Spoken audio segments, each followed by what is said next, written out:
Title behind the close doors, बंद दरवाजों के पीछे। Chapter 1, the worst neighbours and the college war. The worst neighbours the college war. University का campus इस वक्त एक जंग के मैदान जैसा लग रहा था। एक तरफ इंजीनियरिंग डिपार्टमेंट के लड़के थे जिन्हें लीड कर रहा था जियोन जंगकुक। चेहरे पर एक बेफिक्र मुस्कान, बिखरे हुए बाल और आंखों में एक अजीब सी शरारत। दूसरी तरफ आर्किटेक्चर डिपार्टमेंट के स्टूडेंट्स थे जिनकी कमान किम तहयुंग के हाथ में थी। बिल्कुल शांत, सलीके से पहने हुए कपड़े और आंखों में गहरी समझदारी। दोनों डिपार्टमेंट्स के बीच बरसों पुरानी दुश्मनी थी, ठीक वैसे ही जैसे जंगकुक और तहयुंग के परिवारों के बीच थी। उनके माता पिता बचपन से ही दोनों की तुलना करते आए थे। अगर तहयुंग ने स्कूल में टॉप किया तो जंगकुक के पापा उसे डांटते। अगर जंगकुक ने स्पोर्ट्स में मेडल जीता तो तहयुंग के पेरेंट्स उस पर प्रेशर डालते। नतीजा, दोनों एक दूसरे का चेहरा भी देखना पसंद नहीं करते थे। कम से कम दुनिया के सामने तो ऐसा ही था।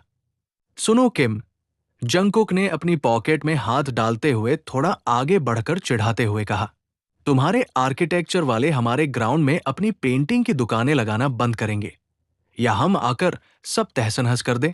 तहयुंग ने अपनी आंखों से चश्मा हटाया। उसकी गहरी आंखें सीधे जंगकुक की आंखों में झांक रही थी।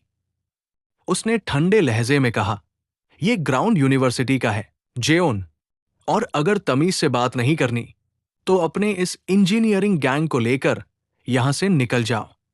दोनों के दोस्त पीछे से चिल्लाने लगे, मारो, छोड़ना मत। माहौल बिल्कुल गर्म हो चुका था।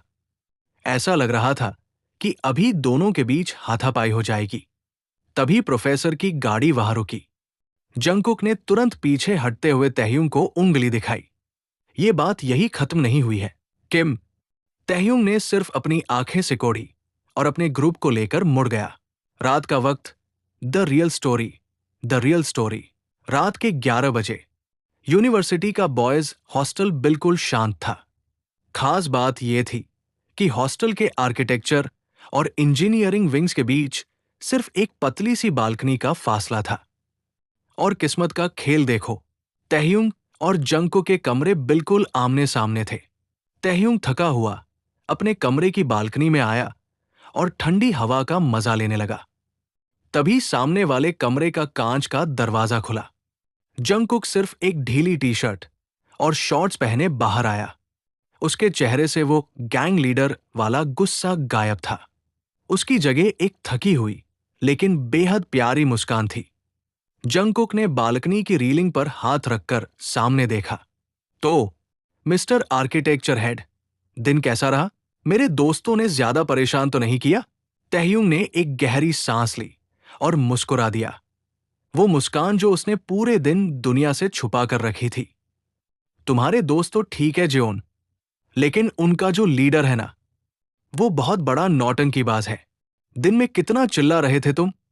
अरे यार, जंगकुक ने हंसते हुए अपने बाल पीछे किए, वो तो एक्टिंग करनी पड़ती है ना। अगर मेरे लड़कों को पता चल गया कि मैं अपने दुश्मन से बात करने के लिए मरा जा रहा हूं तो वो मेरा जीना हराम कर देंगे। जंगकुक ने अपनी जेब से एक कैन कोल्ड ड्रिंक निकाली और उसे हवा में उछालते हुए बिल्कुल परफेक्टली सामने तहयुंग की बालकनी की तरफ फेंका। तहयुंग ने उसे हवा में ही कैच कर लिया। थैंक्स, तहयुंग ने कैन खोलते हुए कहा। वैसे किम, जंगकुक का लहजा अचानक थोड़ा धीमा और इंटेंस हो गया। वो रीलिंग पर थोड़ा और झुक गया। उसकी आंखें सीधे तहयुंग के होठों पर थी। दिन में जब तुम मुझसे इतनी करीब आकर लड़ रहे थे ना, मेरा ध्यान तुम्हारी बातों पर कम और इस बात पर ज्यादा था कि तुम गुस्से में कितने खूबसूरत लगते हो। तहयुंग का चेहरा तुरंत लाल हो गया। उसने अपनी ड्रिंक का घूंट लिया और नजरें चुराते हुए कहा, बकवास बंद करो जियोन, कोई देख लेगा। देखने दो, जंगकुक ने फुसफुसाते हुए कहा, लेकिन वो खुद भी जानता था कि वे ये रिस्क नहीं ले सकते। दोनों के परिवारों की दुश्मनी एक ऐसी दीवार थी जिसे लांघना नामुमकिन था। तहयुंग ने कमरे के अंदर जाने के लिए कदम बढ़ाया। मैं सोने जा रहा हूं। कल सुबह जल्दी क्लास है, गुड नाइट मेरे प्यारे दुश्मन, जंगकुक ने आंख मारते हुए कहा। तहयुंग ने जाते जाते मुड़कर देखा और धीरे से कहा, गुड नाइट जेओन, और दरवाजा बंद कर लिया। दरवाजे के पीछे पीठ टिकाकर तहयुंग का दिल तेजी से धड़क रहा था और उधर बालकनी में खड़ा जंगकुक बस मुस्कुराए जा रहा था। चैप्टर 2, छुपा हुआ ठिकाना और पहला कदम, द हिडन सैंक्चुरी। कॉलेज के झगड़े दिन ब दिन बढ़ते जा रहे थे। कभी कैंटीन की टेबल्स को लेकर, तो कभी बास्केटबॉल कोर्ट के टाइमिंग्स को लेकर। जंगकुक और तहयुंग को पूरी यूनिवर्सिटी के सामने एक दूसरे पर चिल्लाना पड़ता था ताकि उनके दोस्तों को शक न हो। लेकिन इस नाटक से दोनों अंदर ही अंदर थक चुके थे। एक दोपहर दोनों डिपार्टमेंट्स के बीच फुटबॉल ग्राउंड में बहस हो गई। जंगकुक ने गुस्से में तहयुंग का कॉलर पकड़ लिया। दोनों की आंखें मिली। दुनिया को लगा कि वो एक दूसरे को मारना चाहते हैं, लेकिन सिर्फ वे दोनों जानते थे कि उस वक्त जंगकुक ने तहयुंग की आंखों में थकान और लाचारी देखी थी। शाम को 6 बजे कॉलेज के पीछे वाले पुराने खाली म्यूजिक रूम में अकेले आना। जंगकुक ने तहयुंग के कान के पास बिल्कुल धीमी आवाज में फुसफुसाया और फिर उसे पीछे धक्का देते हुए जोर से बोला, अगली बार मत दिखना यहां किम। शाम के 6 बजे पुराना म्यूजिक रूम। धूल से भरे उस पुराने कमरे की खिड़की से ढलते सूरज की ऑरेंज रोशनी आ रही थी। तहयुंग ने जैसे ही दरवाजा खोला, किसी ने उसका हाथ पकड़कर उसे अंदर खींच लिया और पीठ दीवार से टिका दी। वो जंगकुक था। उसके चेहरे पर अब कोई गुस्सा नहीं था, सिर्फ फिक्र थी। तुम पागल हो क्या जंगकुक? अगर कोई देख लेता तो? तहयुंग की सांसें तेज थी। कोई नहीं देख रहा, जंगकुक ने तहयुंग के दोनों हाथों को दीवार पर टिकाते हुए कहा। वो तहयुंग के इतने करीब आ गया कि तहयुंग को उसकी परफ्यूम की खुशबू साफ महसूस हो रही थी। दोपहर को ग्राउंड में जब मैंने तुम्हारा कॉलर पकड़ा, आई एम सॉरी, मुझे वो नहीं करना चाहिए था। तहयुंग ने जंगकुक की आंखों में देखा और उसकी धड़कनें बेकाबू होने लगी।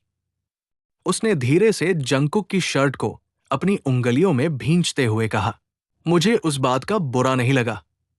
बुरा इस बात का लगता है कि हमें ये सब करना क्यों पड़ रहा है। हम कब तक इस दुश्मनी का बोझ उठाएंगे जो हमारी है ही नहीं। जंगकुक ने अपना एक हाथ तहयुंग के गाल पर रखा। उसके अंगूठे ने तहयुंग के होठों को धीरे से छुआ। जब तक हम साथ हैं, मुझे किसी चीज की परवाह नहीं है। दुनिया के सामने हम दुश्मन हैं, रहने दो। लेकिन यहां इस कमरे में तुम सिर्फ मेरे हो। और उस शाम ढलते सूरज गवाह था जब दोनों ने अपनी सारी दूरियों को मिटाते हुए एक दूसरे को गले लगा लिया। वो कमरा उनका सीक्रेट सेंचुरी, छुपा हुआ ठिकाना बन गया। चैप्टर 3, तूफान से पहले की शांति, द सीक्रेट डेट्स। अगले कुछ हफ्ते किसी ख्वाब जैसे थे। जंगकुक और तहयुंग ने छुपकर मिलने के नए तरीके ढूंढ लिए थे। लाइब्रेरी के पीछे, जहां जंगकुक शेल्फ के पीछे छुपकर तहयुंग के हाथ में उसकी पसंदीदा चॉकलेट थमा देता था। रात के 2 बजे लॉन्ग ड्राइव, जब पूरा हॉस्टल सो जाता, जंगकुक अपनी बाइक स्टार्ट करता और तहयुंग हॉस्टल की पिछली दीवार कूदकर उसके पीछे बैठ जाता। हेलमेट के पीछे छुपे हुए चेहरे और रात की ठंडी हवा में तहयुंग का जंगकुक की कमर को कसकर पकड़ना, यही उनके सुकून के पल थे। एक रात वे शहर से दूर एक पहाड़ी पर बैठे थे। आसमान तारों से भरा था। तहयुंग ने अपना सिर जंगकुक के कंधे पर रख दिया। कुकी, तहयुंग ने जंगकुक को उस निकनेम से बुलाया जो सिर्फ वो जानता था। अगर हमारे घर वालों को पता चल गया तो वे हमें कभी माफ नहीं करेंगे। मेरे पापा तुम्हारे परिवार से नफरत करते हैं। जंगकुक ने तहयुंग का हाथ थाम लिया और उसकी उंगलियों को चूमा। मुझे पता है, मेरे पापा भी वैसे ही हैं, लेकिन मैं तुमसे दूर नहीं रह सकता। अगर कभी ऐसा वक्त आया कि हमें चुनना पड़ा, तो मैं तुम्हें चुनूंगा, हमेशा। चैप्टर 4, राज से उठा पर्दा, द एक्सपोजर। लेकिन खुशियां कभी भी इतनी आसानी से नहीं मिलती, खासकर तब जब दुश्मनी रगों में दौड़ रही हो।